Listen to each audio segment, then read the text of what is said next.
Hello everybody, कैसे हैं आप सब। सिंप्लीफाई लॉ में आप सभी का स्वागत है। आज की इस सेशन में हम डिस्कस करने जा रहे हैं लीगल हिस्ट्री का एक नया टॉपिक जिसका नाम है इंडियन काउंसिल्स एक्ट 1892। जी हाँ, आज के इस सेशन में हम डिस्कस करने जा रहे हैं इंडियन काउंसिल एक्ट 1892 का बैकग्राउंड, इंडियन काउंसिल एक्ट 1892 के अंदर क्या क्या प्रोविजंस इंक्लूड कर दिए गए और आखिर में हम इस एक्ट का अच्छे से असेसमेंट करेंगे। तो बिना टाइम वेस्ट किए शुरू करते हैं हमारा आज का ये सेशन। लेकिन उससे पहले आप सभी से रिक्वेस्ट है कि अगर आप इस चैनल पे नए हैं तो प्लीज़ इस चैनल को सब्सक्राइब कर दीजिएगा, बेल आइकन प्रेस करना ना भूलें ताकि मेरे वीडियोस की नोटिफिकेशंस सबसे पहले आप तक पहुंच सके। चलिए शुरू करते हैं हमारा आज का ये सेशन, इंडियन काउंसिल एक्ट 1892। देखिए, territorial extent, territory is under the direct control of the British crown. देखिए, ये जो एक्ट है या इस एक्ट का जो जुरिस्डिक्शन है या जो टेरिटोरियल एक्सटेंट है, हम कह सकते हैं कि जो भी टेरिटरीज डायरेक्ट कंट्रोल में थे, ब्रिटिश क्राउन के डायरेक्ट कंट्रोल में थे, उन टेरिटरीज पर इस एक्ट को इम्प्लीमेंट कर दिया गया। ऐसे देखा जाए तो वैसे इंडिया के जो सभी राज्य हैं ये मोस्टली ब्रिटिश क्राउन के कंट्रोल में ही आते थे। तो ऐसे देखा जाए तो ओवरऑल ये act all over the India, British India पे अप्लाई हुआ था। Enacted by parliament of the united kingdom, royal assent इस एक्ट को 20 जून 1892 को मिला। ये जो एक्ट है ये कमेंस हुआ 3 फरवरी 1893 से और इसका जो स्टेटस है वो ये है कि गवर्नमेंट ऑफ इंडिया एक्ट 1950 इस एक्ट द्वारा इस एक्ट को रिपील कर दिया गया। यानी गवर्नमेंट ऑफ इंडिया एक्ट 1950 जब आया तब इंडियन काउंसिल एक्ट 1892 जो है ये रिपील हो चुका था। ठीक है, चलिए बैकग्राउंड देखते हैं इस एक्ट का। The Indian National Congress was formed in 1885. There is a growing feeling of nationalism, and this led the Indian National Congress to put forth some demands to the British authorities. देखिए, 1885 में Indian national Congress की स्थापना हुई, ये form हुआ और उसके बाद में जो है जब ये फॉर्म हुआ तब तक हमारे देश में जो हमारे लोग हैं इनमें नेशनलिज्म की फीलिंग आ चुकी थी। उन्हें अब ये जो ब्रिटिशर्स हैं इन्हें हमारे देश से निकालना था किसी भी हाल में, किसी भी तरह से। तो कहीं ना कहीं हम कह सकते हैं इस बैटल की या इस रिवॉल्ट की जो शुरुआत है अगेंस्ट द ब्रिटिशर्स, उसका एक पहला पड़ाव करके यहाँ पे जो है कुछ ऐसे स्टेप्स लिए गए हैं जिससे में आगे हमें देखने को मिलेंगे, जिसमें हमें ये नज़र आता है कि काफ़ी ऐसी कोशिश कर दी गई है कि इंडियन नेटिव्स को भी थोड़ी सी इम्पोर्टेंस मिल सके लॉ मेकिंग में, कह लीजिए पार्लियामेंट में ले लीजिए। ठीक है, जो भी डिसीजन मेकिंग अथॉरिटीज़ हैं regarding the laws and the administration उसमें कह लीजिए, तो यहाँ पे इंडियन नेटिव्स को भी इंक्लूड कर दिया गया है। देखिए, ये जो सारी डेवलपमेंटल या इम्प्रूवाइजेशन जो हुआ, ठीक है, इंडियन नेटिव्स के लिए या उनके प्रति, ये कहीं ना कहीं यहाँ पे जो है इंडियन नेशनल कांग्रेस ने एक इम्पॉर्टेंट रोल प्ले किया हुआ था। ठीक है, उन्होंने जो भी इंडियंस के डिमांड्स हैं, जो भी उनकी इच्छाएं हैं इंडियन पॉपुलेशन की तरफ से, ये जो डिमांड्स है इंडियन नेशनल कांग्रेस ने ब्रिटिश अथॉरिटीज़ के सामने रखी हुई थी। One of the demands was the reform of the legislative council. तो पहली जो डिमांड थी इंडियन नेशनल कांग्रेस की जो कि इम्पॉर्टेंट मानी गई वो थी लेजिस्लेटिव काउंसिल्स का रिफॉर्म। अगर हम देखेंगे तो इस एक्ट के पहले जो भी लेजिस्लेटिव असेंबलीज या जो भी लेजिस्लेटिव काउंसिल्स थे, यहाँ पे जो है इन्वॉल्वमेंट जो है या फिर जो इंडियन नेटिव्स को इंक्लूड यहाँ पे बहुत ही कम नंबर में किया गया था। ठीक है, इंडियन असेंबलीज़ की अगर बात करें तो यहाँ पे भी ब्रिटिशर्स का जो है रोल या उनकी जो पोजीशन है वो काफ़ी ज़्यादा स्ट्रॉन्ग थी in comparison to the Indian natives. तो यहाँ पे पहला जो डिमांड था जो इंडियन नेशनल कांग्रेस ने ब्रिटिश अथॉरिटीज़ के सामने रखा वो यही था कि लेजिस्लेटिव काउंसिल में रिफॉर्म लाने की बहुत ज़्यादा ज़रूरत है। ठीक है, they also wanted the principle of the election instead of nomination. तो यहाँ पे पहले क्या होता था, जो भी ब्रिटिश गवर्नमेंट है, ठीक है, जो भी क्राउन है, उनके द्वारा जो है लेजिस्लेटिव काउंसिल्स में मेंबर्स को नॉमिनेट करके अपॉइंट किया जाता था, ना कि इलेक्शन के द्वारा। तो यहाँ पे जो next demand Indian national Congress ने रखी वो ये थी कि इलेक्शन के द्वारा जो है यहाँ पे मेंबर्स को अपॉइंट किया जाना चाहिए, इलेक्ट किया जाना चाहिए। यहाँ पे एक रिप्रेजेंटेशन या रिप्रेजेंटेटिव मेथड यहाँ पे अप्लाई होनी चाहिए, ना कि nomination based. Okay, Okay, the Indian National Congress also wanted the right to hold discussions on financial matters which was either to not allowed.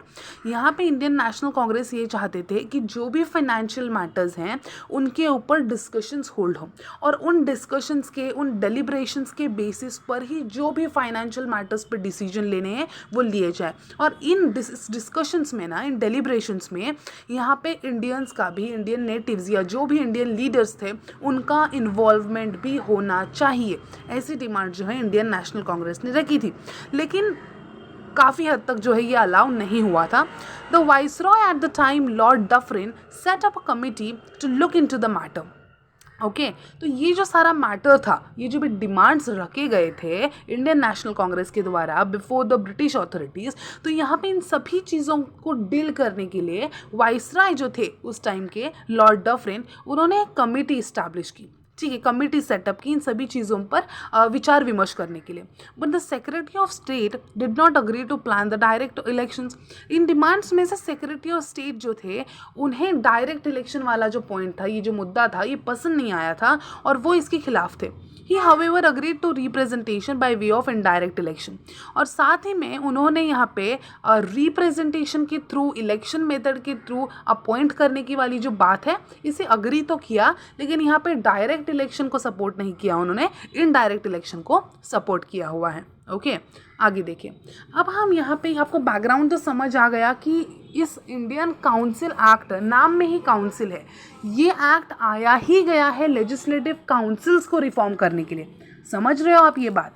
तो यहाँ पे लेजिस्लेटिव काउंसिल्स को रिफॉर्म करने के लिए ही जब ये एक्ट आया गया है, तो उसके पीछे का बैकग्राउंड भी यही दर्शाएगा कि लेजिस्लेटिव काउंसिल्स में जो थे लूप होल्स थे।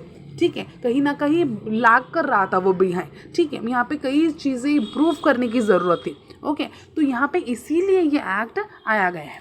अगर एग्जाम में इंडियन काउंसिल एक्ट आए तो आप पहले तो यही ध्यान में रखिएगा कि काउंसिल का एक्ट है, तो यहाँ पे लेजिस्लेटिव काउंसिल्स को ही रिफॉर्म करने के प्रोविजंस आएंगे। राइट, तो प्रोविजन देखिए पहली यहाँ पे क्या है। The act increase the number of additional और non official members in the legislative councils. तो यहाँ पे जो नंबर ऑफ मेंबर्स हैं लेजिस्लेटिव काउंसिल्स में वो बढ़ा दिए गए। ठीक है, इंक्रीमेंट हुआ है यहाँ पे, जो कि काफ़ी अच्छी बात है। देखिए, सेंट्रल लेजिस्लेटिव काउंसिल में 10 से 16 मेंबर्स लिए गए। बंगाल से जो है 20 मेंबर्स लिए गए, ये 20 मेंबर्स होंगे यहाँ पे बंगाल में। मद्रास जो है इनके लिए 20 मेंबर्स की लिमिट सेट कर दी गई। बॉम्बे के लिए 8 मेंबर्स की, साउथ के लिए 15 मेंबर्स की और नॉर्थ वेस्टर्न प्रोविंस के लिए 15 मेंबर्स की। 1892 में out of 24 members only 5 were Indians. तो 1892 जो हम देख रहे हैं इसमें 24 मेंबर्स के आउट ऑफ सिर्फ 5 जो थे वो इंडियंस थे। ओके, आगे देखिए। The members were given the right to ask questions on the budget which was barred in 1861 act और matters of public interest but had to give notice of 6 days for it. तो यहाँ पे कहा गया कि जो भी मेंबर्स थे ना लेजिस्लेटिव काउंसिल्स के, यहाँ पे इन्हें ये राइट दिया गया कि वो बजट के ऊपर क्वेश्चंस पूछ सकते हैं, जो भी मैटर्स हैं पब्लिक इंटरेस्ट की उसके ऊपर क्वेश्चंस पूछ सकते हैं, लेकिन उन्हें 6 days की जो है नोटिस पहले देनी पड़ेगी, जो भी वो क्वेश्चंस पूछने वाले हैं उसके रिलेटेड। ठीक है, अब ये जो प्रोविजन है ये इंडियन काउंसिल एक्ट 1861 में बाहर कर दिया गया था, जबकि इस एक्ट के अंदर ये बाहर हटा दिया गया है और यहाँ पे मेंबर्स को राइट दिया गया है। They could not ask supplementary questions, कोई भी extra question, aggressive questions, agitation create करने वाले या फिर ऐसे क्वेश्चंस जो आप जो आप बिना नोटिस के नहीं पूछ सकते हैं। ठीक है, अगर आपको यहाँ पे पूछना है तो you have to give 6 days notice. ठीक है, तभी आप क्या कर सकते हो, क्वेश्चंस पूछ सकते हो, अदरवाइज यहाँ पे सप्लीमेंट्री क्वेश्चंस अलाउड नहीं है। The principle of representation was initiated through this act. जो भी रिप्रेजेंटेशन का प्रिंसिपल था कि लोगों को जो है इलेक्शन के थ्रू यहाँ पे मेंबर बना दिया जाए, अपॉइंट कर दिया जाए, ना ही नॉमिनेशन के बेसिस पे, तो यहाँ पे वो प्रिंसिपल ऑफ रिप्रेजेंटेशन इनिशिएट कर दिया गया। साथ में जो है जो भी डिस्ट्रिक्ट बोर्ड्स हैं, यूनिवर्सिटीज़ हैं, म्यूनसिपैलिटीज़ हैं, चेंबर्स ऑफ कॉमर्स एंड ज़मींदार जो हैं, इन्हें ऑथराइज कर दिया गया कि वो रेकमेंड कर सकते हैं मेंबर्स। ठीक है, प्रोविंशियल काउंसिल्स के लिए यहाँ पे वो मेंबर्स को रेकमेंड कर सकते हैं, जिससे क्या हो जाएगा, ग्राउंड लेवल के भी जो भी मेंबर्स हैं, ये जो पर्सन्स हैं, उन्हें रिप्रेजेंटेशन करने का मौका मिलेगा। और जब ग्राउंड लेवल से ऐसा इलेक्शन हो जाता है ना, तब यहाँ पे वो जो लीडर्स हैं या जो भी कैंडिडेट्स हैं वो ज़्यादा अच्छे से अपने एरिया या अपने जो भी प्रोविंसेस हैं उसकी प्रॉब्लम को अच्छे से समझ सकते हैं। तो यहाँ पे वो एक प्रोविजन ऐड कर दिया गया है। Legislative councils were empowered to make new laws and repeal old laws with the permission of governor general. तो यहाँ पे लेजिस्लेटिव काउंसिल्स को ये पावर दी गई, अथॉरिटी दी गई कि वो नए लॉज बना सकते हैं, ओल्ड लॉज को रिपील कर सकते हैं, लेकिन with the permission of governor general, right. आगे देखिए। So it was the first step towards a representative form of government in modern India, although there was nothing in it for the common man। तो अभी हमें इस act से पता चला कि यहाँ पे रिप्रेजेंटेशन तो दिया गया, इलेक्शन वाली मेथड तो ला दी गई, यहाँ पे नंबर्स भी बढ़ा दिए गए लेजिस्लेटिव काउंसिल्स में, लेकिन हमने देखा कि यहाँ पे इंडियंस को कितनी ज़्यादा इंपॉर्टेंस दी गई है, इंडियंस को कितने ज़्यादा पोजीशंस दी गई हैं। हमने देखा 1892 के अंदर सिर्फ आउट ऑफ 24 हमें 5 इंडियंस देखने को मिलते हैं। तो यहाँ पे जो है रिप्रेजेंटेटिव फॉर्म ऑफ गवर्नमेंट लाने के बावजूद जो है कॉमन मैन को या इंडियंस को ज़्यादा यहाँ पे इन्वॉल्व करने नहीं दिया गया है।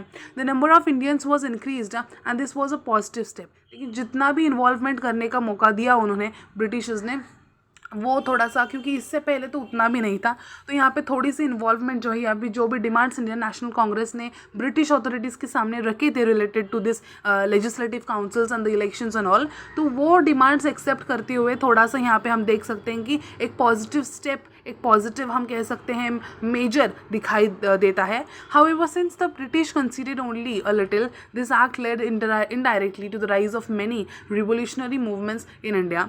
यहाँ से जो है इस एक्ट के बाद कहीं ना कहीं जो है रिवोल्यूशन करने वाला जो जज्बा है या फिर ये जो फीलिंग है ये इंडियंस में आई, क्योंकि यहाँ पे हमारे देश में आके ये जो आउटसाइडर्स है खुद हमारे देश में आके हमें ही यहाँ पे रिप्रेजेंटेशन नहीं दे रहे हैं, हमारी बात को एक्सेप्ट करने के लिए हमें इतने सारे पिटीशंस एंड इतने सारे रिवोल्ट्स करने पड़ रहे हैं, ठीक है, वॉयलेशन हो रहा है वो अलग, ठीक है। तो इन सभी चीज़ों की वजह से जो है यहाँ पे इंडियंस फ्रस्ट्रेट हो गए थे और इसके बाद में जो है काफ़ी छोटे छोटे से लेकर बड़े बड़े तक भी रिवॉल्ट यहाँ पे हुए हैं। Many leaders like Bal Gangadhar Tilak blamed Congress moderate policy of petitions and persuasions for lack of positive development and called for a more aggressive policy against the British rule. तो यहाँ पे जो है जो भी अग्रेसिव लीडर्स थे, ठीक है, जैसे कि हम कह सकते हैं बाल गंगाधर तिलक, भगत सिंह, चंद्रशेखर आज़ाद, तो ये जो थे, ये जो कांग्रेस की जो मॉडरेट पॉलिसी थी कि एप्लीकेशंस के थ्रू अपने डिमांड्स रखना, पेटिशंस के थ्रू अपने डिमांड रखना, मतलब प्रोसीजर वाइज जाके जो है जो भी है अपने डिमांड्स पुट फोर्थ करना ब्रिटिश अथॉरिटीज़ के सामने, ये जो ऐसी इनकी जो काम एंड मॉडरेट वाली पॉलिसी थी, ये जो हमारे अग्रेसिव लीडर्स थे जैसे कि मैंने कहा, तो इन्हें पसंद नहीं आ रही थी और ये इसके खिलाफ थे।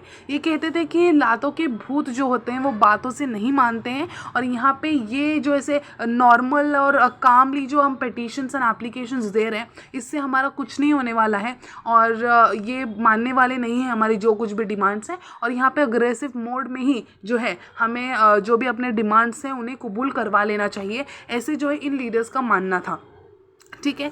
तो यहाँ पे डेफिनेटली एक हम अगर रहते हैं, अगर हम एक घर में भी रहते हैं तो ऐसे कई ऐसे हमारे जो फैमिली मेम्बर्स हैं इनके अलग अलग विचार, अलग अलग थॉट्स होते हैं, कोई एक बोलता है कोई एक बोलता है। तो यहाँ पे इसी तरह हमारे इंडिया में भी ऐसे जो हमारे जो लीडर्स थे इनके अलग अलग विचार थे।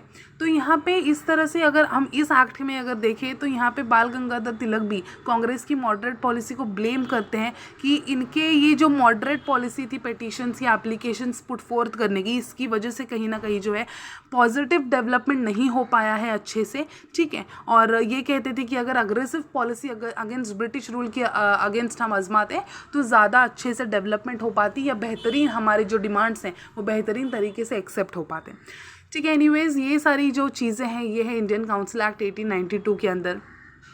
ओवरऑल अगर देखा जाए तो yes, Indian council act 1892 was an act of the British parliament जिसमें जो लेजिस्लेटिव काउंसिल का साइज़ है वो इंक्रीज़ कर दिया गया। मेंबर्स को राइट दिए गए कि वो बजट के ऊपर जो है क्वेश्चंस पूछ सकते हैं, ठीक है, अकाउंटेबल हो मतलब करवा सकते हैं ब्रिटिश गवर्नमेंट को जो भी बजट रिलेटेड या फाइनेंशियल मैटर्स है उसके बारे में, ठीक है। It was the first step towards a representative form of government in modern India. Modern India में अगर देखा जाए तो एक पहला स्टेप लिया गया towards a representative form of government, जिसके अंदर लोगों को रिप्रेजेंट करते हुए इलेक्शंस के ज़रिए जो है मेंबर्स सिलेक्ट या अपॉइंट किए जाएंगे, और जो भी डिस्कशंस हैं, जो भी हमारे पार्लियामेंट में जो भी डिस्कशंस होंगे वो उस बेसिस पे रिप्रेजेंटेटिव थ्रू ही होंगे। तो ये सारी चीज़ें हुई इंडियन काउंसिल एक्ट 1892 में।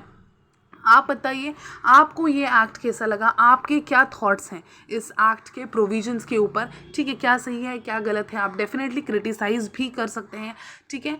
अगर आपको ये वीडियो अच्छा लगा हो तो प्लीज़ लाइक कीजिए, शेयर कीजिए अपने फ्रेंड्स के साथ, और इस चैनल को सब्सक्राइब कर दीजिए। जो भी इस चैनल पे नए हैं प्लीज़ इस चैनल को सब्सक्राइब कर दीजिएगा। लीगल हिस्ट्री के टॉपिक, लीगल हिस्ट्री के सब्जेक्ट के ऊपर और भी बहुत से टॉपिक्स अपलोडेड हैं, वीडियोज़ अपलोडेड हैं, तो प्लीज़ उन्हें भी देख लीजिएगा। और अगर ये वीडियो अच्छा लगे तो डेफिनेटली लाइक करके जाइएगा वीडियो को, और बने रहिएगा, जुड़े रहिएगा सिंप्लीफाई लॉ के साथ। Thank you so much.